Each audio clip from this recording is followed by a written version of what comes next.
오늘도 우리 각자 자기의 마음 깊은 곳에 그 영혼의 또 오늘을 살아갈 오늘 하루에 그리고 오늘 예배 이후에 여러분들이 살아갈 일주일이라는 시간에 여러분들이 담대하게 또 선포하고 하나님의 말씀을 나누도록 하겠습니다. 지나간 시간은 결코 나를 붙잡을 수 없습니다. 나는 새로운 오늘을 살 것입니다. 아멘. 날마다 하나님이 부르시는 그 자리로 나아갈 수 있는 여러분 되시기를 바랍니다. 우리의 인생이 소위 잘 되는 인생을 누구나 살기를 원합니다. 여러분 인생 잘 살고 싶으시죠? 질문을 조금 바꿔볼게요. 잘 되는 인생을 살고 싶으시죠? 우리는 누구나 잘 되는 인생 살고 싶어 합니다. 그렇다면 우리가 소위 잘 되는 인생, 소위 인생을 잘 살기 위해서는 우리의 인생에서 성공의 경험이 더 중요할까요? 실패의 경험이 더 중요할까요? 한번 마음속으로 한번 결정을 하나 해보시죠. 그래도 우리의 인생이 좀 잘 되려면 성공을 좀 많이 해야 되지 않을까? 아니다. 실패의 경험이 더 중요하지 않을까? 사실 정답은 없습니다. 참 어려운 질문 같지만 정답은 없어요. 분명히 성공의 경험 안에서 깨닫게 되는 또 경험하게 되는 어떤 보람과 성취가 있을 겁니다. 하지만 실패의 경험을 통해서도 새롭게 성장을 하고 깨닫게 되는 것들이 있기 때문에 그래요. 어쩌면 우리의 인생에서는 이 두 가지의 경험 모두가 다 균형 있게 필요할지도 모르겠습니다. 우리가 우리의 인생을 바라볼 때 꼭 잊지 않아야 하는 것이 있습니다. 여러분들의 인생은 결코 단순하지 않다는 거예요. 우리가 살아가고 있는 삶이라는 것, 그리고 우리의 인생이라는 것은 생각보다 1차원적이지 않습니다. 생각보다 평면적이지 않고 훨씬 더 고차원적이고 입체적이에요. 그렇기 때문에 우리의 인생에서 단순히 성공의 경험이 많다고 해서 우리의 인생이 반드시 잘 세워져 가고 잘 되는 인생은 아닐 수도 있어요. 우리가 무엇을 하든 계속 실패하고 넘어지고 또 실패하고 또 넘어진다고 한들 그렇다고 해서 우리의 인생이 망한 인생으로 귀결되는 것은 아니라는 거예요. 우리의 인생은 생각보다 그렇게 단순하지 않습니다. 그렇다면 우리의 인생에서 정말 중요한 것은 무엇일까? 단순히 성공의 경험, 실패의 경험 무엇이 더 많아야 되는가? 그것이 아니라 우리가 성공을 했든 실패를 했든 지금 내가 서 있는 이 자리에서 앞으로 나는 어디를 향해 한 걸음을 내디딜 것인가? 그것이 우리의 인생에서 가장 중요합니다.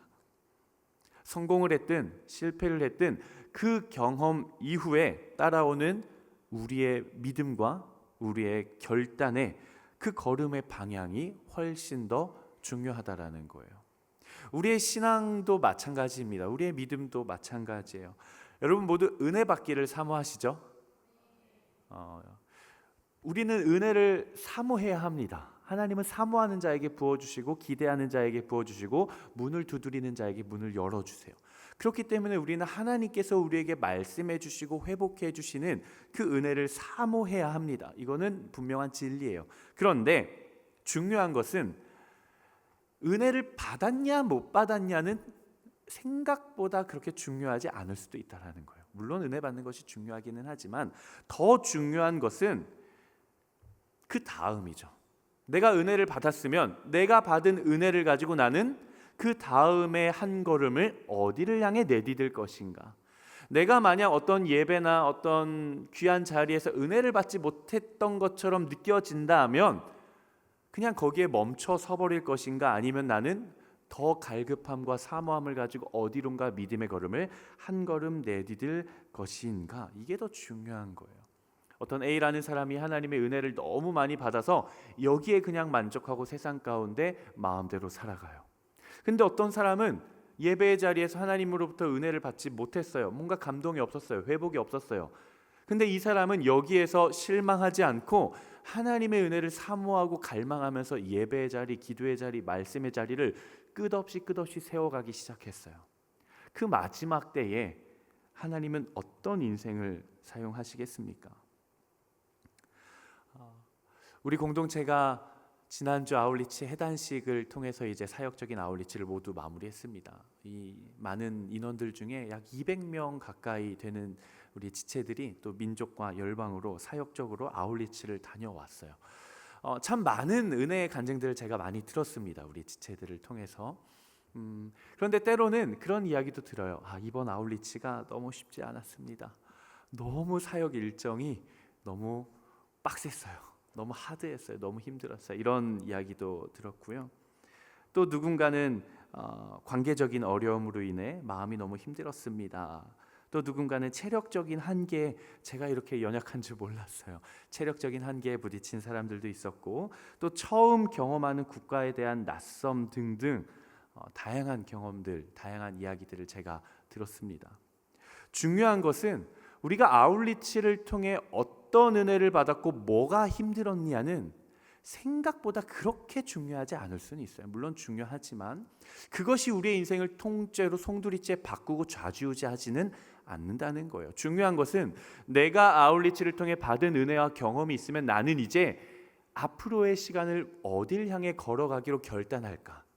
내가 만약 이번 아울리치에 뭔가 은혜를 받지 못한 것 같고 관계의 어려움으로 깨어졌고 뭔가 힘들었으면 나는 이제 아울리치 안 가, 끝났어라고 좌절하고 낙마하고 멈춰 서버릴 것인가, 아니면 그 관계의 회복을 위해 나는 하나님 앞에 엎드릴 것인가, 나는 다시금 하나님의 은혜를 갈망하기 위해 하나님 앞에 엎드릴 것인가.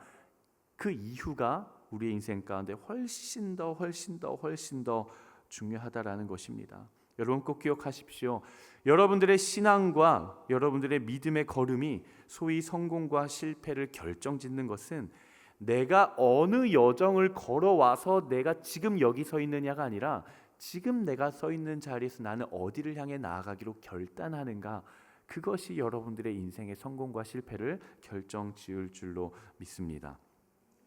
오늘 우리가 함께 나눈 여호수아 말씀 8장 말씀 나눴는데요. 오늘 우리가 함께 봉독한 말씀은 여호수아 8장 중에서도 가장 마지막 부분입니다. 한 사건을 마무리하는 지점이에요. 우리가 여호수아 말씀을 쭉 읽어오면서 지금 이스라엘 백성들이 어떤 상황에 있습니까? 가나안 땅에 들어가서 여리고도 점령하고 아이성도 점령하는 그런 상황 가운데 있어요. 그런데 우리는 지난주에 이스라엘 백성들의 빛과 어둠의 영역을 다 살펴보았죠. 빛은 무엇이었습니까? 하나님의 말씀 앞에 순종하여서 말도 안 되는 기적으로 철옹성 같았던 여리고성을 함성만으로 무너뜨리고 무혈입성하여서 그 성을 점령했었던, 함락시켰던 빛과 같은 성공의 경험이죠. 어떻게 보면 이스라엘 백성들의. 그런데 그 성공의 경험이 오래가지는 않았습니다. 바로 어둠의 시간이 찾아오죠. 실패의 경험이 찾아와요. 어느 성을 함락하다가 실패를 합니까? 아이라고 하는 보잘것없는 아주 조그만 성을 함락시키다가 하나님의 말씀대로 하나님의 명령대로 순종하지 않고 내 생각과 내 판단대로 앞서 행하다가 그 조그만 돌뿌리에 걸려 넘어지게 됩니다.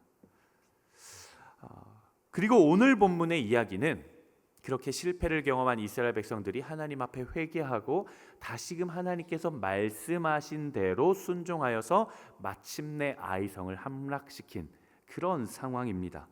우리가 하나님 앞에 넘어지고 실패했다고 해서 실망할 필요가 전혀 없습니다. 왜냐하면 하나님은 우리의 생각보다 훨씬 더 크고 놀라운 일을 행하시는 하나님이시기 때문에 그래요. 하나님 앞에 실패하는 사람은, 하나님 앞에 넘어지지 않는 사람은 아무도 없어요. 누구나 다 넘어집니다. 이스라엘 백성들이 아이성을 함락시키기 위해 몇 명을 보냈었죠? 0.5%.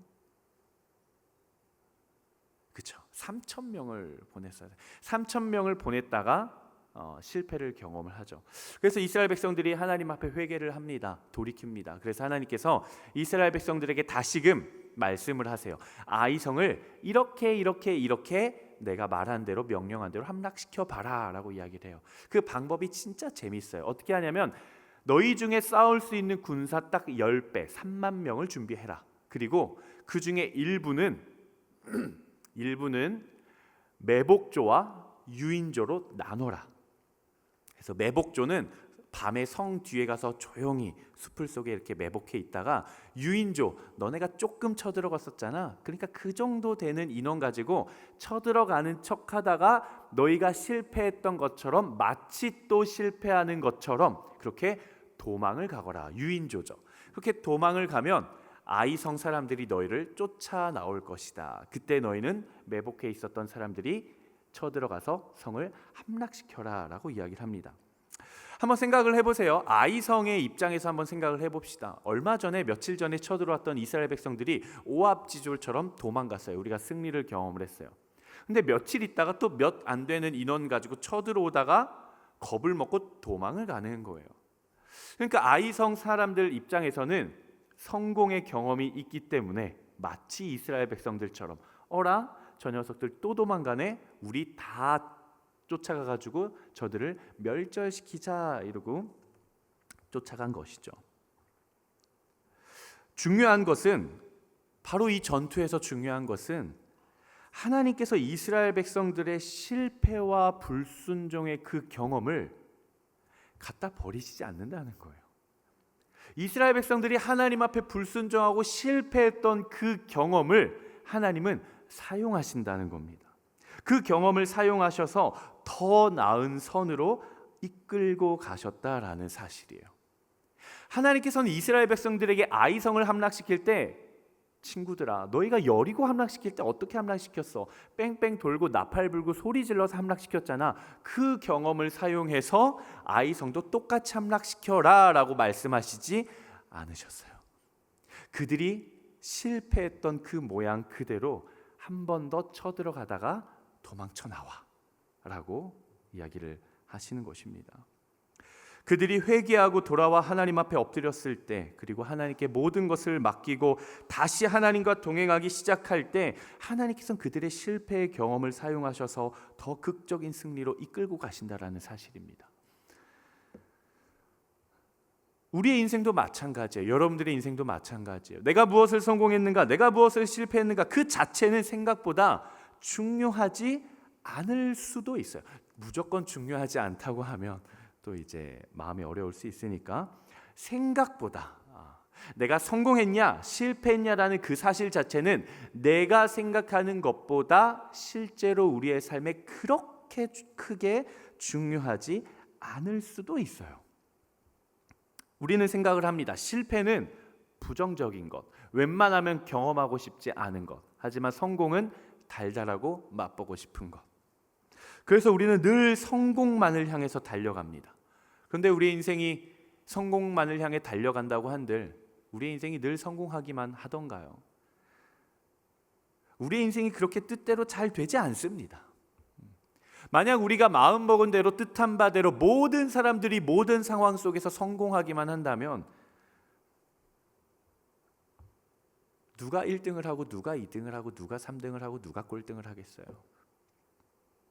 1등이 있으면 2등이 있고 2등이 있으면 3등이 있고 누군가는 뒤에서 1등을 하기도 합니다. 모두가 1등을 하고 성공을 할 수는 없는 법이에요. 그것이 세상의 이치입니다. 그렇다면 우리는 이 세상을 어떤 관점으로 살아가야 하는가? 하나님 앞에 엎드리는 인생이 되시기를 주님의 이름으로 축복합니다. 내가 성공했냐? 내가 실패했냐?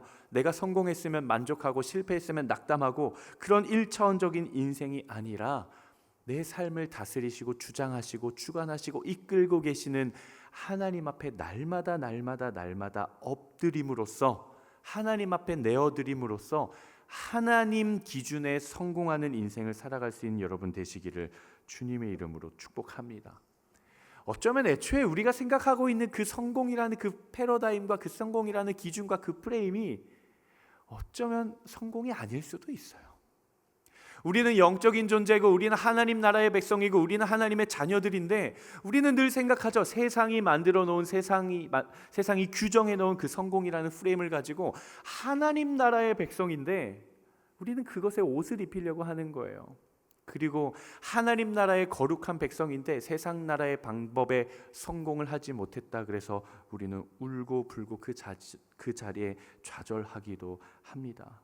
하지만 여러분들의 정체성답게 하나님께서 여러분들 이 땅 가운데 보내주시고 지어주신 그 목적에 합당하게 하나님 나라의 기준된 성공을 할 수 있는 여러분 되시기를 바라겠습니다. 우리가 실패의 자리든 성공의 자리든 그 자리에서 다시 일어나 하나님 앞에 달려나아간다는 것이 무엇을 의미할까요? 한번 따라해 볼까요? 하나님과의 관계 회복. 우리가 지금 내가 서 있는 이 자리에서 다시 하나님께로 달려나아간다라는 것은 내가 다시금 하나님과의 관계를 다시 새롭게 회복시켜 나아가겠다라는 것을 의미합니다. 이스라엘 백성들은 어떤 백성들인가요? 소위 말해 우리는 이스라엘 백성들을 향해 언약 백성이라고 이야기를 하죠. 언약이 뭐죠? 말씀으로 약속해 주신 백성들. 그러니까 이스라엘 백성들은 그들이 크고 강하고 어떤 무기를 지녔고 전술을 지녔고 그런 백성들이 아니라 하나님께서 약속해 주신 것들을 이루어 가야 하는 하나님의 언약 백성들이에요. 이스라엘 백성들이 아이성 함락에 실패했을 때 그들은 하나님과의 약속의 관계가 끊어진 거예요. 언약 백성이라는 그 정체성을 잃어버린 것입니다. 하지만 그들이 회개하고 돌이켰을 때, 하나님께로 다시 나아가기 시작했을 때, 그 실패의 자리에서, 그 불순종의 자리에서 다시 하나님 앞으로 나아가기로 결단했을 때 그들 가운데 세워진 것은 하나님과의 관계 회복이에요. 하나님이 그들에게 다시 말씀하기 시작해요. 하나님과의 관계가 끊어졌을 때는 하나님께서 말씀하시지 않습니다. 하지만 이스라엘 백성들이 다시금 하나님 앞에 엎드리기 시작했을 때 하나님은 그들에게 언약 백성의 정체성답게 다시 말씀해 주기 시작하셨다라는 거예요. 오늘 본문 여호수아 8장의 가장 첫머리 1절 말씀, 1절 말씀 한번 같이 읽어보도록 하겠습니다. 여호수아 8장 1절 시작.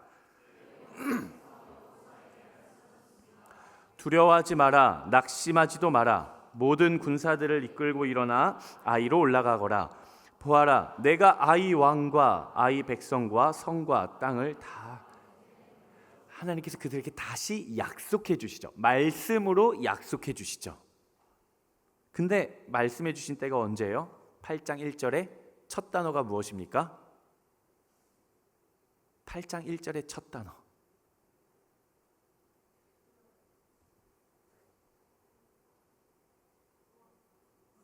여호수아 8장 1절 제일 처음에 나오는, 그쵸, 그때. 여러분 성경에서는요, 이런 시점에 대한 표현이 나오면 여러분들이 동그라미를 치시고 그 전후의 맥락을 잘 살펴보시면 하나님의 원리를 우리가 성경에서 깨달을 수가 있어요. 그냥 하나님께서 여호수아에게 여느 때와 마찬가지로 말씀하셨습니다라고 성경은 기록하지 않아요. 뭐라고요? 그때, 바로 그때는 무엇인가? 이스라엘 백성들이 실패의 자리에서 일어나 하나님께로 달려나아가기 시작했을 바로 그때입니다. 그들의 마음을 돌이키고 하나님과의 관계를 회복하기로 결단한 바로 그때에 하나님은 말씀하기 시작했다라는 거예요. 저는 여러분들이 지금 서 있는 여러분들의 삶의 자리에서 하나님과의 관계를 회복하기로 결단하는 바로 그때의 시간이 바로 오늘의 지금의 시간이 되기를 주님의 이름으로 축복합니다. 여러분 혹시 성공의 자리에 있으십니까? 무엇인가를 이루고 성과를 내고 성공한 사람들도 있을 거예요. 그 자리로부터 다 하나님께 달려나아가 하나님께 영광을 올려드리시기를 바랍니다. 여러분 혹시 무엇인가를 도전하셨다가 실패하셨습니까? 낭망하지 말고 그 자리에서 일어나 하나님께로 먼저 달려나아갈 수 있게 되기를 바랍니다. 여러분 혹시 우리의 죄성으로 인해, 어떤 죄로 인해 넘어짐이 있고 연약함이 있고 깨어짐이 있으십니까? 자책하지 마십시오. 포기하지 마십시오. 바로 그 자리에서 하나님께로 먼저 달려나아가게 되기를 바랍니다.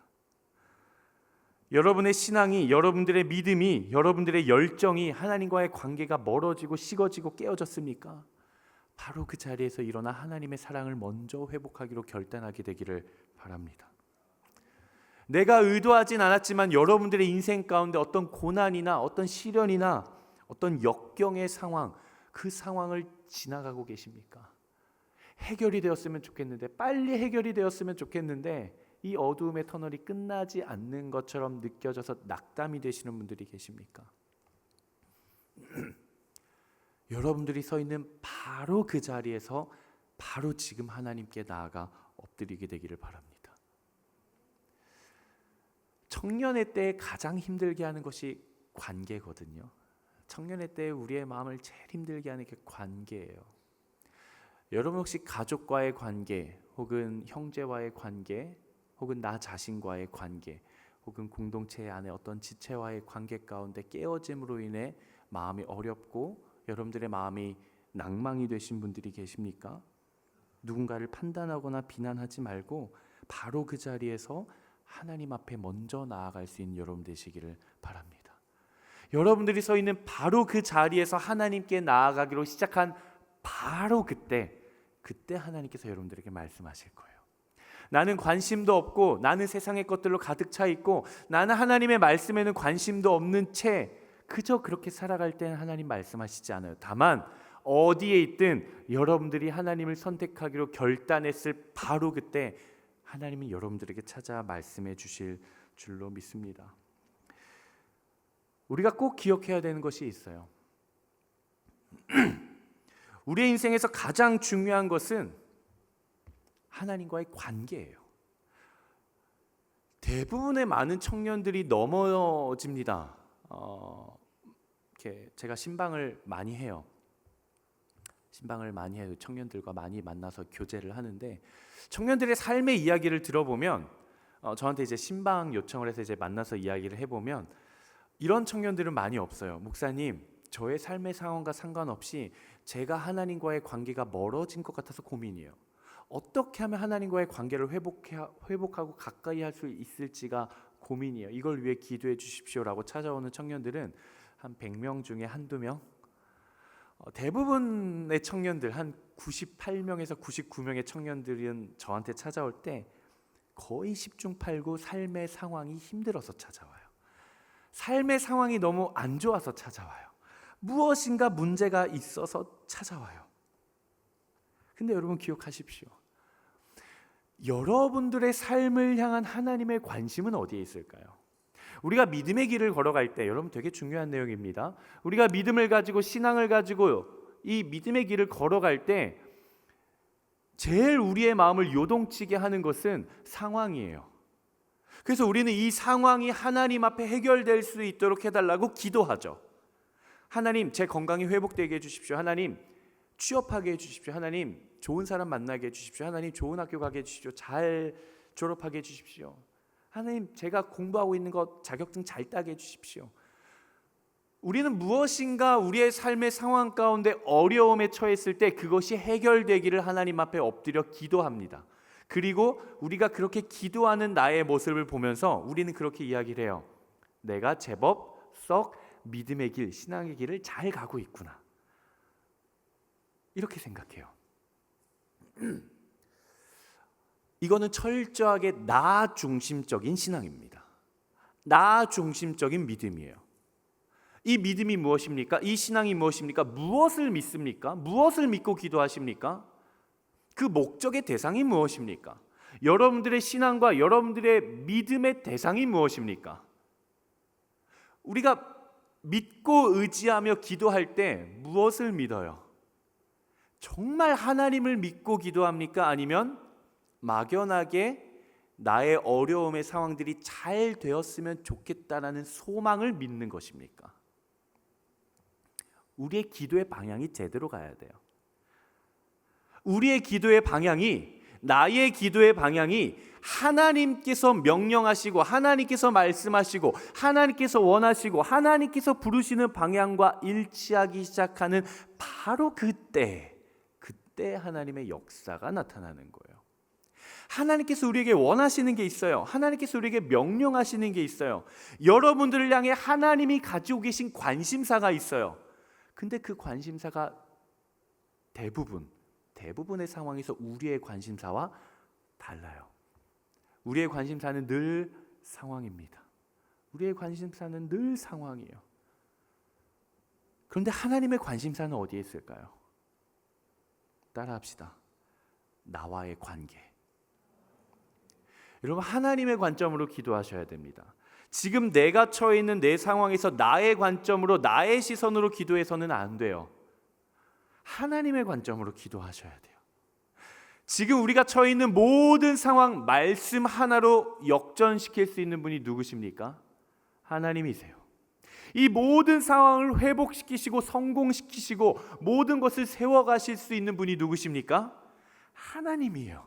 그러면 우리는 하나님 앞에 나아가 기도할 때 우리의 기도에 가장 앞서서 기도되어져야 되는 것은, 하나님, 이 상황이 해결되게 해주세요, 하나님 이 상황이 세워지게 해주세요가 아니라, 하나님, 이 상황 앞에 내가 먼저 하나님과의 관계가 회복되게 해주십시오. 내가 하나님을 먼저 구하게 해주십시오. 내가 하나님께 먼저 달려나아가게 해주십시오라고 우리는 하나님과의 관계가 가장 먼저 기도되어져야 돼요. 여러분들의 삶에 하나님과의 관계가 먼저 세워져야 돼요. 하나님은 늘 그게 관심이 있습니다. 하나님은 우리의 삶의 상황에, 녹음하시는 분 없으시?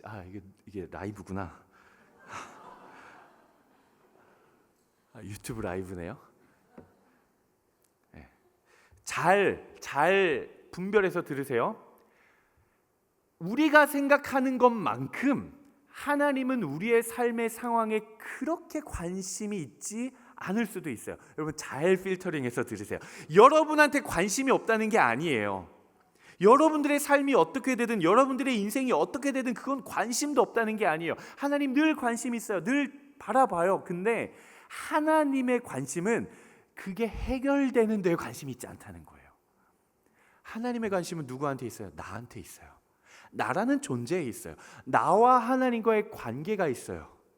거기에 있어요, 하나님의 관심은. 하나님은 그걸 원하세요. 하나님은 여러분들이 어떤 상황 가운데 있든 하나님과의 그 영원하고 그 깊은 사귐의 교제 가운데로 들어가기를 원하세요. 하나님 늘 어떤 상황에서든 우리를 초청하십니다. 높은 자리에 있든, 죄로 인해 넘어졌든, 관계가 깨어졌든 그 상황은 하나님 관심 없어요. 그냥 하나님의 관심은 네가 어디에 있든 나만 바라봐. 네가 어디에 있든 내가 찾아갈게. 나랑 교제하자. 나랑 사귀자. 나랑 대화하자. 나랑 나누자. 하나님은 늘 이거에 관심이 있어요. 근데 우리는 이야기를 하죠. 하나님, 죄송한데 제가 요즘에 너무 바빠요. 하나님, 제가 죄송한데 진짜 저도 하나님과 동행하고 싶죠. 하나님 교제하고 싶죠. 근데 하나님, 제가 진짜 요즘 너무 정신이 없어요. 하나님, 저도 말씀 보고 기도하고 수련회 가고 아울리치 가고 예배 오고 순모임 가고 하고 싶죠. 근데 하나님, 제가 건강이, 체력이 너무 안 좋아요. 하나님, 제가 취업 입시가 너무 중요한 시기에, 하나님, 제가 우상인 거 아는데요, 제가 연애를 시작해가지고 안 될 것 같아요.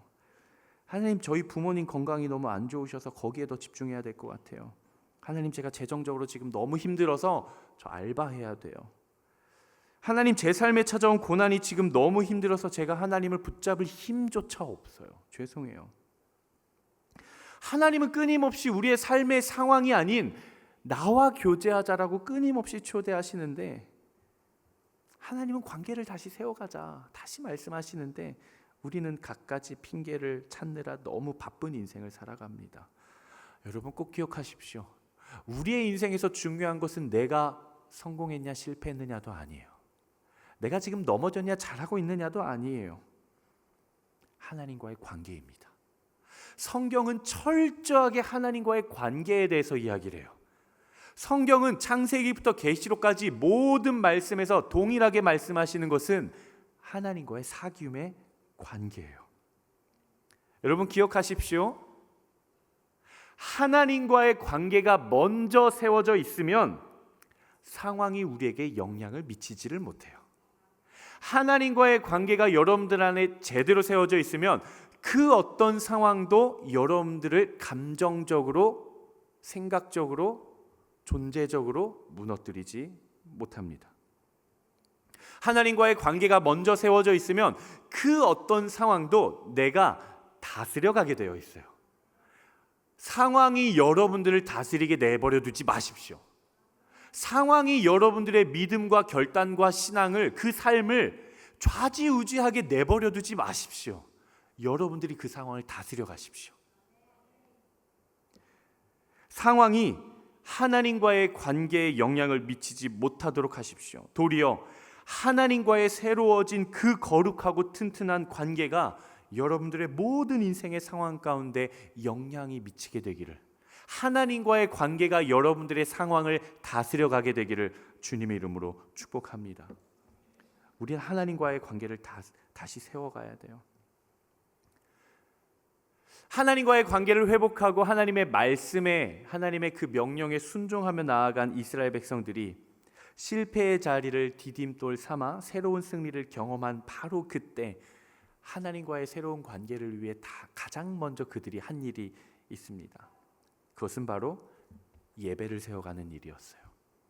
오늘 본문 30절 31절 말씀 한번 같이 읽어보도록 하겠습니다. 오늘 본문 30절 31절 시작.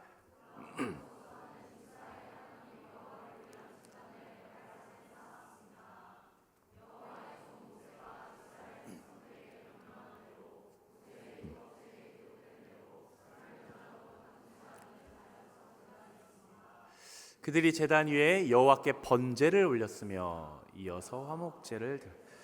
성경을 읽는 게 어렵지 않아요, 여러분. 말씀을 읽는 게. 그들이 실패했고 그들이 하나님께 돌이키기로 결단한 바로 그때 하나님께서는 이스라엘 백성들에게 말씀하셨습니다. 말씀대로 행하여서 승리를 한 다음, 오늘 본문 30절이에요. 어떻게 시작해요? 그 다음, 이렇게 시작해요. 그 다음 그들이 제단을 쌓았습니다. 이스라엘 백성들은 하나님의 승리를 경험하고 나서 하나님 앞에 제단, 즉 예배를 쌓았어요. 예배를 가장 먼저 드렸어요. 그리고 번제와 화목제를 드립니다. 번제는 하나님 앞에 온전한 헌신과 충성을 의미하는 제사예요. 번제, 태워드리는 거예요. 화목제는 하나님과의 깨어졌던 관계가 다시 회복되었다. 피스, 화목한 가정, 그럴 때 쓰는 화목입니다. 하나님과의 다투었던 관계가 화해되었다는 것이고요, 하나님과의 깨어졌던 정체성으로서의 언약 관계, 언약 백성이 다시금 하나님 안에서 언약 백성으로 회복이 되었다는 것입니다. 사랑하는 여러분, 지금 여러분들이 서 있는 여러분들의 그 삶의 자리에 제단을 쌓으시게 되길 바랍니다. 내가 예배를 드릴만 해서 드리는 예배가 아니라 삶의 상황을 다스리기 위한 예배를 드리십시오. 삶의 상황을 통치해 가기 위한 예배를 드리십시오. 그렇게 하나님과의 관계를 가장 먼저 세워가십시오. 하나님께서는 우리가 어떤 상황 가운데 있든지 내가 서 있는 바로 그 자리에서 하나님께로 나아가 회복할 수 있는 그 예배의 관계를, 그 길을 여셨어요. 누구를 통해 여셨습니까? 예수 그리스도. 예수 그리스도를 통해 하나님은 너희가 어떤 상황 가운데 있든지 어떠한 마음 상태에 있든지, 너희가 잘하고 있든지 못하고 있든지 어떻든지 간에 예수 그리스도라는 그 이름의 길을 지나와서 나에게 예배하면 내가 너희의 모든 삶을 다 회복시켜 줄게. 내가 너희의 무너진 모든 삶의 성벽들을, 그 성전을 내가 다시 세워가 줄게 라고 하나님은 말씀하시는 거예요. 요한일서 4장 10절 말씀 한번 같이 읽어보도록 하겠습니다. 요한일서 4장 10절 시작. 사랑은 여기 있으니 우리가 하나님을 사랑한 것이 아니요 하나님이 우리를 사랑하사 우리 죄를 속하기 위하여 화목제물로 그 아들을 보내셨습니다. 하나님께서 우리를 너무 사랑하셔서 우리의 모든 죄를 다 해결해 버리시기 위해서 우리의 인생이 어느 상황 가운데 있든지, 높든지 낮든지, 왼쪽에 있든지 오른쪽에 있든지 정중앙에 있든지, 지금 서 있는 바로 그 자리에서 하나님께로 달려 나올 수 있는 길을 열어주시기 위해 화목제물로서 자신의 아들을 내어주셨습니다. 화목제가 뭐라고요? 하나님과의 관계 회복. 하나님과 다투었던 관계를 우리는 예수 그리스도를 통해 회복할 수 있는 거예요. 무너졌던 나의 신앙이, 차가워진 나의 신앙이 예수 그리스도의 이름으로 예배하기 시작할 때 회복될 수 있는 거예요. 다른 기준은 없습니다. 다른 길은 없어요. 우리가 예수 그리스도의 이름으로 하나님 앞에 나아가 예배하기 시작할 때 우리의 모든 삶이 해결될 줄로 믿습니다. 예수 그리스도의 그 능력의 이름을 힘입어 그 길을 지나 하나님 앞에 예배의 제단을 쌓아가기 시작할 때 바로 그때 무너진 우리의 삶의 모든 성벽이 다시 세워질 줄로 믿습니다. 여러분, 바쁘다고 예배 안 드리면 안 돼요. 마음에 여유가 없다고 예배 안 드리면 안 돼요. 하나님, 내 삶이 이게 너무 중요해서 예배는 내가 할애할 수가 없고 이거 먼저 해결되고 나면 제가 예배 세울게요. 아니요, 하나님은 이렇게 말씀하십니다. 네가 예수 그리스도의 이름을 힘입어 나와의 예배를 세워가기만 하면 그건 자동적으로 세워질걸. 하나님 그렇게 말씀하시는 거예요. 오직 예수 그리스도의 십자가를 붙들게 되기를 축복합니다. 그렇게 예수 그리스도의 십자가는 유일한 소망이 되는 십자가예요. 하나님의 사랑의 관계가 세워지게 되기를 축복합니다. 여러분들의 삶의 자리에 예배의 자리, 말씀의 자리, 기도의 자리가 회복되기를 축복합니다. 제가 수련회 광고를 하면서 이렇게 얘기를 했어요. 저는 이번 수련회가 그냥 연간 행사처럼 진행하는 사역이나 프로그램이 되지 않았으면 좋겠습니다. 저는 여러분들에게 도전합니다. 여러분들의 재정의 상황이 어떻든, 여러분들의 삶의 상황이 어떻든, 여러분들이 무엇을 실패하고 무엇이 두렵고 무엇이 여러분들의 마음을 낭만케 하든 우리 가운데 거룩한 충격을 가져다 줄 수 있는 저 쇼킹이라는, 때가 되면 내가 너희에게 예수 그리스도를 나타낼 것이라 그는 만군의 왕, 만왕의 왕이시오 만주의 주다라고 약속해 주신 그 하나님. 저는 그 수련회의 자리, 그 예배의 자리가 여러분들의 삶의 예배를 세워가는 첫 제단이 되기를 주님의 이름으로 축복합니다. 그 자리를 통해 여러분들의 삶을 세워가십시오. 빛과 같았던 성공의 경험과 어둠과 같았던 실패의 경험을 지나온 이스라엘 백성들이 다시금 하나님과의 관계를 회복하고 나서 하나님을 붙잡습니다. 그리고 나서 그들이 결단하는 게 있어요. 오늘 본문 33절, 34절, 35절 3절 말씀입니다. 한번 같이 읽어보겠습니다. 시작. 온 이스라엘 백성, 이스라엘 장로들과 고관들과 재판관들과 이방 사람이나 토박이나 할 것 없이 법궤를 향해 서 있었습니다. 그 반대편에는 여호와의 언약의 법궤를 든 레위 사람 제사장들이 서 있었습니다. 그 절반은 그리심산을 등지고 섰고 그 절반은 에발산을 등지고 섰습니다. 이전에 여호와의 종 모세가 이스라엘 백성들을 축복하라고 명령한 그대로 했습니다. 그 이후에 여호수아는 율법의 모든 말씀, 곧 율법책에 기록된 모든 축복과 저주에 대한 말씀을 읽었습니다. 여자들과 아이들,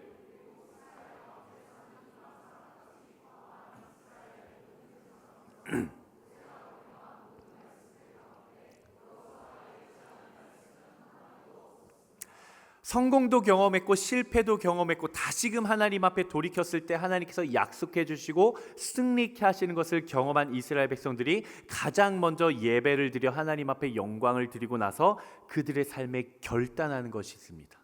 한번 따라해 볼까요? 거룩한 순종. 그들은 순종을 결단합니다. 지금 현재 이스라엘 백성들은 저주를 의미하는 에발이라고 하는 산과 축복을 의미하는 그리심이라는 산 사이에 하나님의 말씀이신 언약궤를 세워놓고 이스라엘 백성 진영의 반은 에발산으로 가서 에발산을 등지고 언약궤를 바라보고 있고 나머지 절반은 그리심산으로 가서 그리심산을 등지고 언약궤를 바라보고 있는 거예요. 이 진영, 이 거룩한 대형, 이 여기에는 온 이스라엘과 이스라엘의 장로들과 고관들과 재판관들과 이방 사람이나 토박이나 할 것 없이 모든 사람들이 해당되었다라는 겁니다. 왜 여호수아가 이렇게 행동했을까요? 갑자기 전쟁을 하다 말고 산을 두 산 골짜기에 언약궤를 갖다 놓고 반으로 나눠서 각자의 자리에서 중앙을 바라보게 하는 거거든요. 신명기 11장 29절의 말씀을 제가 읽겠습니다. 하나님께서 모세를 통해 약속해 주시는 것입니다. 명령하시는 내용이에요. 너희 하나님 여호와께서 너희가 들어가 차지하게 될 그 땅으로 너희를 들이실 바로 그때 너희는 그리심산에서 복을 선포하고 에발산에서 저주를 선포해야 한다. 하나님께서 모세를 통해 이스라엘 백성들에게 명령하신 것이 있었기 때문에 이스라엘 백성들과 여호수아는 그 명령에 순종한 것입니다. 그런데 여러분, 우리가 이것을 잘 눈여겨봐야 돼요. 하나님께서 이스라엘 백성들에게 명령해 주신 내용에는 축복만 있었습니까? 그렇지 않아요. 저주의 말씀이 함께 있습니다. 복의 말씀이 선포되었으면 심판의 말씀이 함께 선포되고 있는 거예요. 그들의 진영 정중앙에 하나님의 말씀이신 언약궤를 세워놓고 모두가 빠짐없이 그 언약궤를 바라보는 그 중간에 축복과 저주의 말씀이 선포되고 있는 것입니다. 이것은 곧 축복과 저주 중 무엇을 선택할지 결정하라는 신앙의 촉구입니다. 우리는 늘 하나님 말씀 앞에 순종을 선택해야 합니다. 하나님 우리에게 순종을 강요하지 않으십니다. 하나님 우리에게 순종을 강제하지 않으세요. 하나님 인격적인 하나님이요. 하나님은 다만 우리의 선택을 기다려 주십니다. 순종과 불순종은 그리심산과 에발산 사이에 서 있는 우리처럼 늘 우리에게 요구해요. 여러분 기억하십시오. 여러분들이 나아가는 인생의 여정 가운데 늘 순종과 축복만 있지는 않습니다. 불순종과 심판이 함께 따라와요. 그때 우리는 선택해야 돼요. 나는 순종을 선택할 것인가? 불순종을 선택할 것인가? 선택은 우리의 몫이에요. 최초의 죄가 인류 가운데 들어오게 된 선택을 한 사람이 있습니다. 바로 아담과 하와죠. 하나님은 하나님이 디자인해 놓으신 그 아름다운 구원 역사를 이루어 가시기 위해 아담과 하와의 입을 벌려 그들에게 선악과를 먹이지 않으셨어요. 아담과 하와가 보니까 너무 순종만 잘하는 거예요. 그래서 하나님은 2000년 후에 3000년 후에 4000년 후에 내 아들 보내가지고 십자가 사건 해야 그 이후의 사람들도 다 구원받는데 쟤네가 불순종을 안 하네. 계획에 차질이 생겼어. 그래가지고 걔네가 잘 때 입 벌려가지고 선악과를 거기다가 밀어 넣는 하나님이 아니라는 거예요. 늘 선택은 우리의 몫입니다. 순종을 선택할 것인가, 불순종을 선택할 것인가. 한 사람의 불순종의 선택으로 말미암아 인류 가운데 죄가 들어왔고 한 사람의 순종의 선택으로 말미암아 그 모든 죄가 해결되었습니다. 로마서 5장 18절의 말씀이에요. 로마서 5장 18절의 말씀 한번 같이 읽겠습니다. 시작.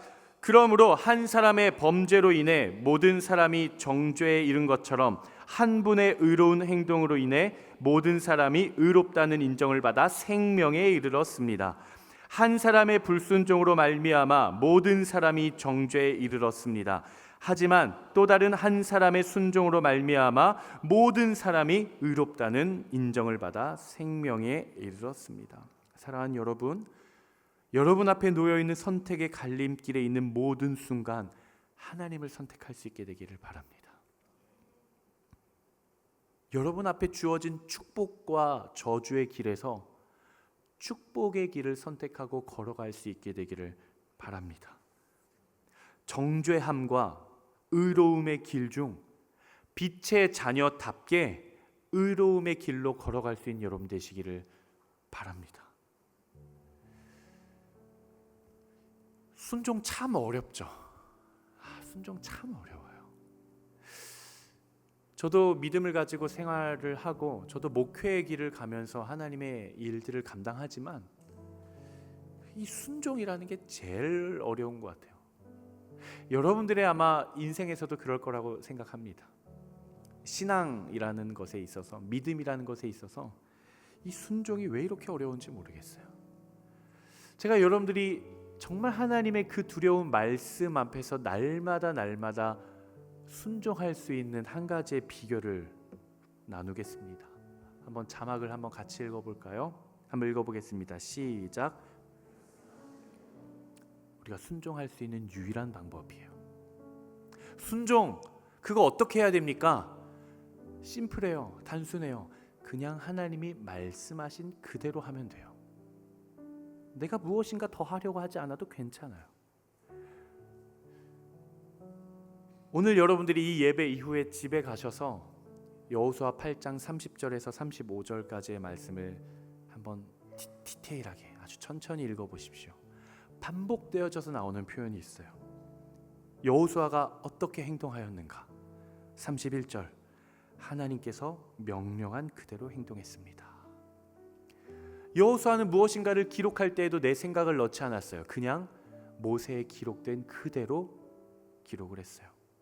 32절에 여호수아가 율법을 기록할 때에도 자신의 생각을 넣지 않았어요. 모세의 율법을 그대로 베껴서 기록합니다. 33절, 그들이 축복을 할 때에도 하나님께서 명령한 그대로 축복했습니다. 여호수아가 이스라엘 백성들 가운데 축복과 저주의 말씀을 선포할 때에도 내 생각을 넣지 않았어요. 그냥 기록된 말씀 그대로를 읽었어요. 그리고 여호수아는 기록된 그 말씀 중에 그 어느 것 하나 빼먹지 않고 그대로 읽었습니다. 사랑하는 여러분, 하나님께서 여러분들 안에 요구하시고 명령하시고 말씀하신 것이 있다면 그냥 그대로를 행하십시오. 내가 무엇인가를 더하거나 빼지 마십시오. 우리의 믿음과 우리의 신앙은 생각보다 단순한 것입니다. 순종은 생각보다 어려운 게 아니야. 순종은 생각보다 단순해요. 순종은 오히려 심플해야 돼요. 단순하게 생각해야 돼요. 가라면 가고 서라면 서고, 그게 끝이에요.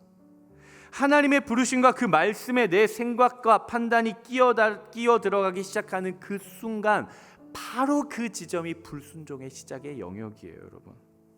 하나님의 그 거룩한 말씀 앞에, 그 두려운 말씀 앞에 나의 판단과 경험이 섞여 들어가기 시작하는 바로 그 지점이 말씀 앞에 불순종하기 시작하는 지점이에요.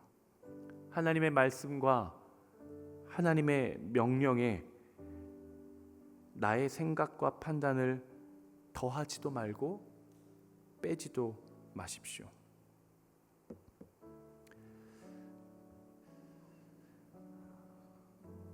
저의 경험을 짧게 한 가지 나누고 같이 기도했으면 좋겠는데요.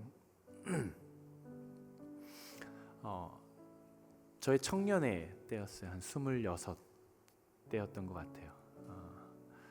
저도 이제 저희 교회 청년부가 한 요 정도 규모, 딱 우리 웹대학 청년부 크기였어요. 저를 너무 힘들게 하는 한 사람이 있었습니다. 정말 나빴어요.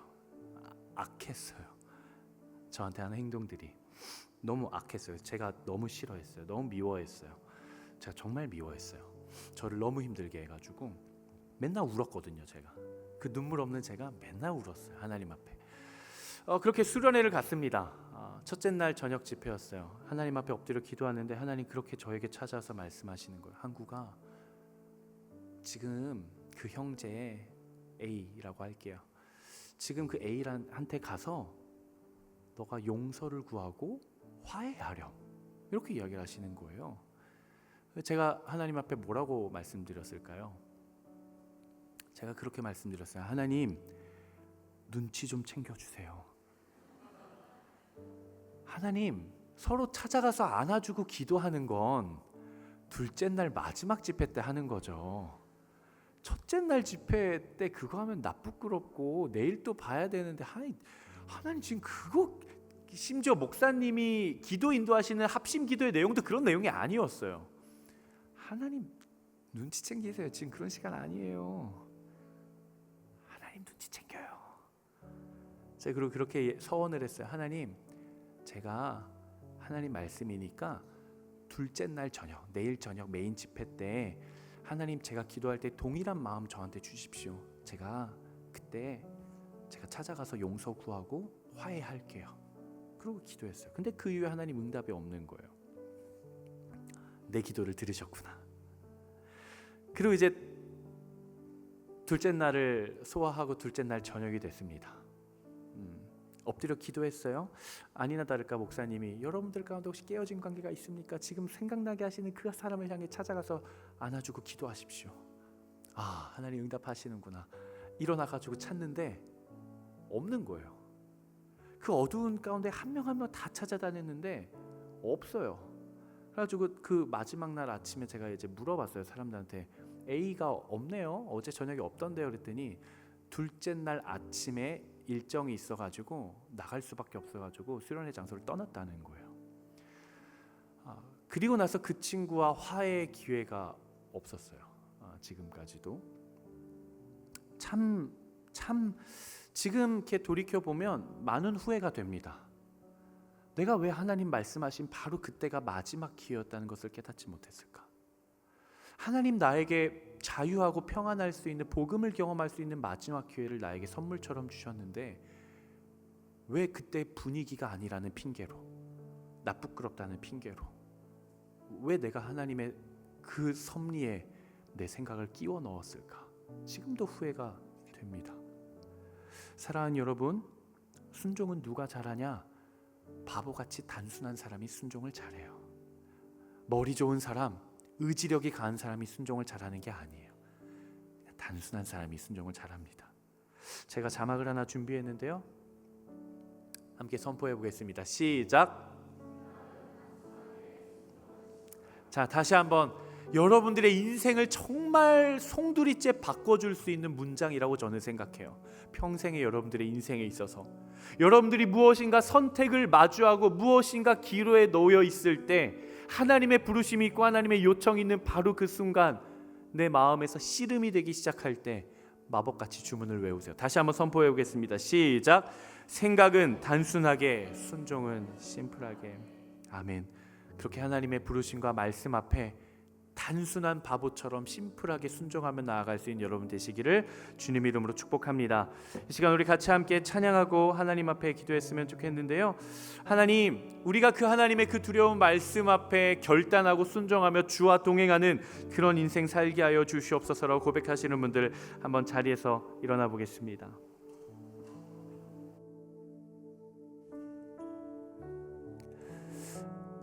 하나님을 신뢰하십시오. 하나님 여러분들을 원하십니다. 하나님 여러분과 교제하기를 원하십니다. 하나님 단 한순간도 여러분들을 떠난 적이 없으시고 여러분들을 외면한 적이 없으십니다. 상황이 해결되지 않는 그 순간에도 하나님이 원하시는 것은 딱 한 가지예요. 바로 나예요. 나와의 관계예요. 여러분, 그것을 신뢰하며 하나님 앞에 나아가 찬양하겠습니다. 말씀 앞에서 경외함으로, 말씀 앞에서 경외함으로 주께 홀로 섭니다. 생명의 말씀 읽고 순종해 주를 예배합니다. 다시 고백하겠습니다. 말씀 앞에서, 말씀 앞에서 경외함으로 주께 홀로 섭니다. 우리의 모든 마음을 하나님 앞에 드리십시오. 이 시간에 하나님만 생각하고 하나님만 바라보며 찬양합시다. 우리 고백합니다. 기록된 말씀 힘이 있어서, 기록된 말씀 힘이 있어서 진리로 우리 거룩한 말씀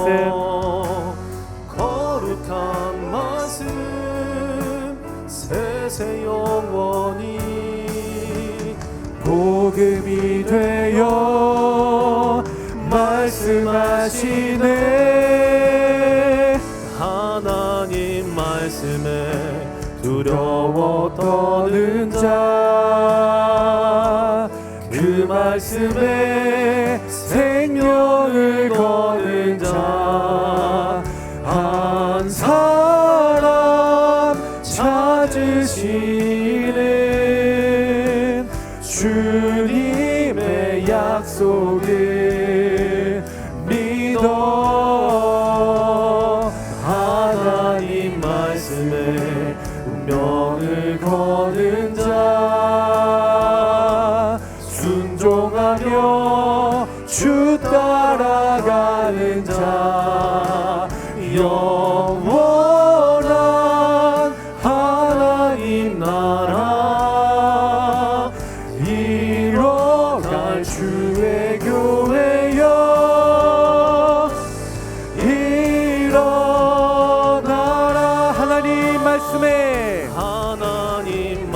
말씀에 두려워 떠는 자,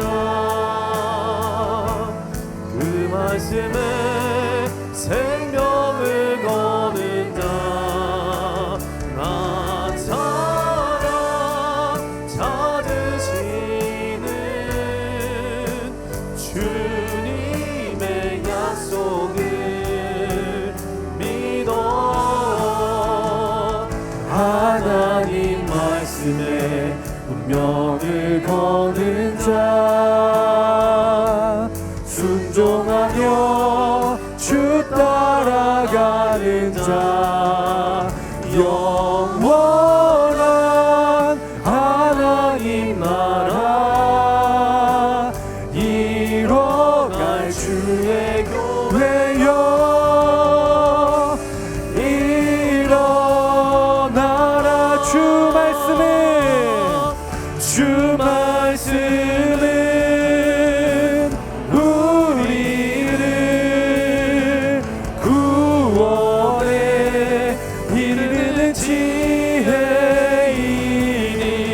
목숨과 내 뜻 다해 그 말씀에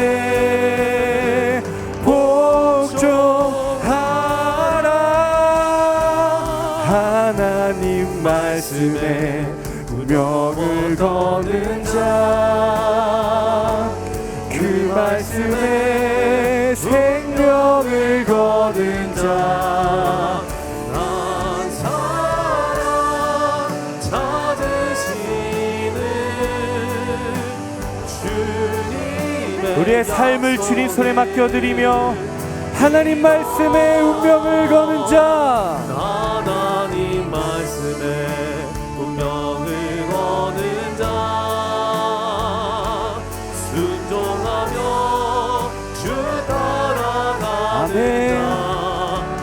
영원한 하나님 나라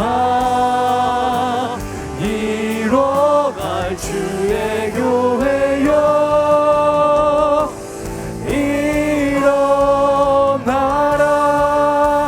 함께 기도하며 나아가겠습니다. 하나님, 우리의 삶에 주의 말씀이 주를 향한 예배가, 하나님과의 관계가 먼저 회복되어지게 하여 주시옵소서.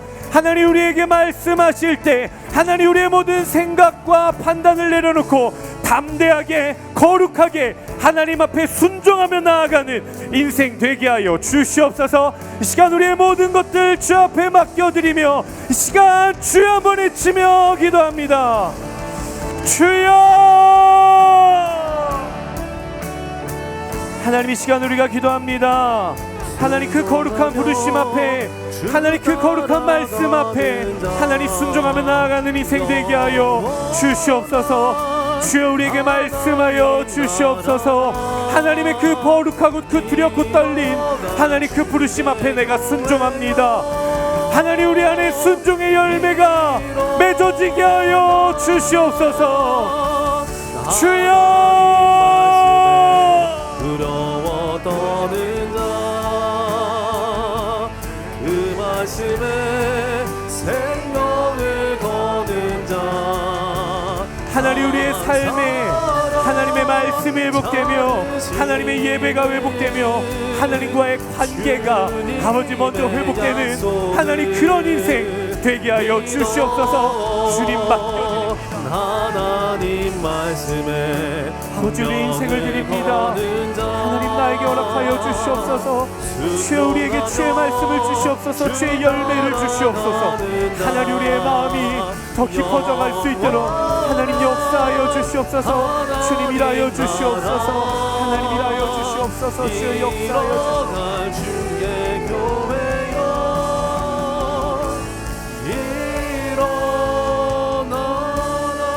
우리 시간 다시 한 번 더 기도하며 나아가겠습니다. 한 번 더 기도하며 나아가실 때 우리의 모든 믿음과 우리의 모든 신앙마저도 이 시간 주님 손에 맡겨드리며 나아갑시다. 여러분, 믿음은 우리의 유산이 아닙니다. 믿음은 우리의 자격이 아니에요. 믿음은 우리의 어떤 성과나 우리의 어떤 소유물이 아니에요. 믿음은 우리를 구원하시기 위해 하나님께서 주신 하나님의 은혜의 선물입니다. 믿음은 하나님께서 주신 거예요. 이런 믿음의 삶을 살길 원하십니까? 여러분들의 믿음이 더욱더 깊어져가고 높아져가고 커져가고 든든한 믿음의 토대 위에 서해져 가기를 소망하십니까? 하나님께 구해야 됩니다. 이 시간 기도합시다. 하나님, 우리에게 담대한 믿음을 허락하여 주시옵소서. 하나님, 우리의 믿음이 깊어져 가게 하여 주시옵소서. 하나님, 우리의 믿음이 쓰러지지 않게 하여 주시고 든든한 토대 위에 세워져 가게 하여 주시옵소서. 흔들리지 않는 담대한 믿음을 허락하여 주시옵소서. 이 시간 믿음을 구하며 주여 한번 외치며 기도하겠습니다. 주여! 하나님, 우리에게 믿음을 허락하여 주시옵소서. 하나님, 우리에게 믿음을 주시옵소서. 하나님, 순종의 마음을 주시옵소서. 하나님, 결단케 하여 주시옵소서. 주여, 주여, 말씀을 주시옵소서. 능력을 주시옵소서. 주여!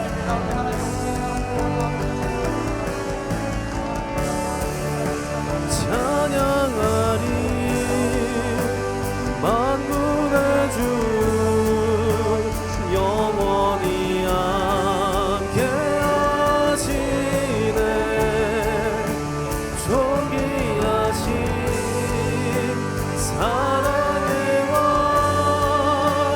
영원히 통치하시네. 찬양하리 만군의 주 영원히 통쾌하시네. 존귀하신 사랑의 왕 영원히 통치하시네. 찬양하리 찬양하리 만군의 주 영원히 함께하시네. 존귀하신 사랑의 왕 영원히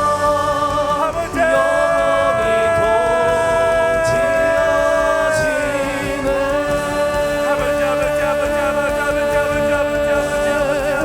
주님의 나라와 드신 나의 삶 속에 임하시며 하나님, 우리 안에 간절한 소망이 일어나게 하여 주시옵소서. 하나님, 우리가 다른 것을 구하는 것이 아니라 하나님과의 관계에 목숨 걸게 하여 주시옵소서. 하나님, 다른 것을 다 제쳐두고라도, 하나님, 다른 것을 다 차치해두고서라도 하나님과의 관계에 목숨 걸며 하나님과의 관계에 먼저 붙잡으며 하나님과의 관계를 세워가며 믿음을 세워가는 우리 될 수 있도록 역사하여 주시옵소서. 주님이라여 주시옵소서. 우리에게 찾아와 주시옵소서. 하나님, 우리의 삶에 역사하여 주시옵소서. 우리가 주님을 갈망합니다. 참 좋으신 아버지 하나님, 하나님, 우리는 때론 성공하기도 하고 때로는 실패하기도 합니다. 하나님, 우리는 그 작은 성공에 그 작은 실패에 울고 웃기도 합니다. 하지만 주님은 늘 우리에게 더 친밀해지기를 간절히 소망하셨던 것처럼 주님은 늘 우리에게 더 깊이 교제하라고 우리를 초대해 주셨던 그 응답에 우리가 반응하여 순종하여 결단하며 선택하며 나아가는 우리가 되게 하여 주시옵소서. 하나님, 우리가 마주한 상황이 어떻든 간에 하나님과의 관계에 영향을 미치지 못하게 하여 주시고 하나님과의 관계가 세워져 갔을 때 우리의 삶의 모든 상황들이 통치되고 다스려져 가게 하여 주시옵소서. 하나님, 상황이 우리의 마음과 우리의 생각과 우리의 믿음을 다스리는 것이 아니라 하나님과의 관계 토대 위에 세워져 가 있는 그 믿음이, 그 순종이, 그 결단이 우리의 삶의 모든 상황들을 다스려가는 그런 인생 되게 하여 주시옵소서. 감사드리며 거룩하신 예수 그리스도의 이름으로 기도드리옵나이다. 아멘. 우리에게 귀한 은혜를 주신 하나님께 우리의 모든 영광의 박수 올려드리겠습니다. 아멘.